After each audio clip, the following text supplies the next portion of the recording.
நாடாளுமன்றத்தின் லாபியின் மேல் பகுதியில் வைக்கப்பட்டிருந்த கண்ணாடி குவிமாடம் சற்று விலகியதால் தான் மழைநீர் கசிவு ஏற்பட்டதாக மக்களவை செயலகம் தெரிவித்துள்ளது. புதிய நாடாளுமன்ற வளாகத்தில் உள்ள லாபியில் புதன்கிழமை மழைநீர் ஒழுகியது. இதுகுறித்து மக்களவை செயலகம் விளக்கமளித்துள்ளது. பசுமை நாடாளுமன்றம் என்பதை கருத்தில் கொண்டு புதிய நாடாளுமன்றத்தில் லாபி உள்ளிட்ட பல்வேறு பகுதிகளிலும் கண்ணாடி புவி மாடல்கள் பொருத்தப்பட்டிருப்பதாக தெரிவிக்கப்பட்டுள்ளது. இதன் மூலம் இயற்கை ஒளியையும் வெளிச்சத்தையும் அதிக அளவில் பயன்படுத்திக் கொள்ள முடியும் என கூறியுள்ளது.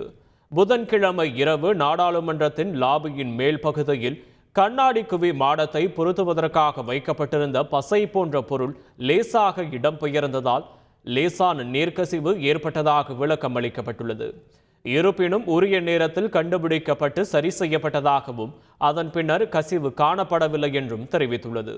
மேலும் வளாகத்தில் தேங்கியிருந்த நீரும் வெளியேற்றப்பட்டதாக விளக்கமளித்துள்ளது. செய்திகளை உடனுக்குடன் தெரிந்து கொள்ள உடனே சப்ஸ்கிரைப் பண்ணுங்க.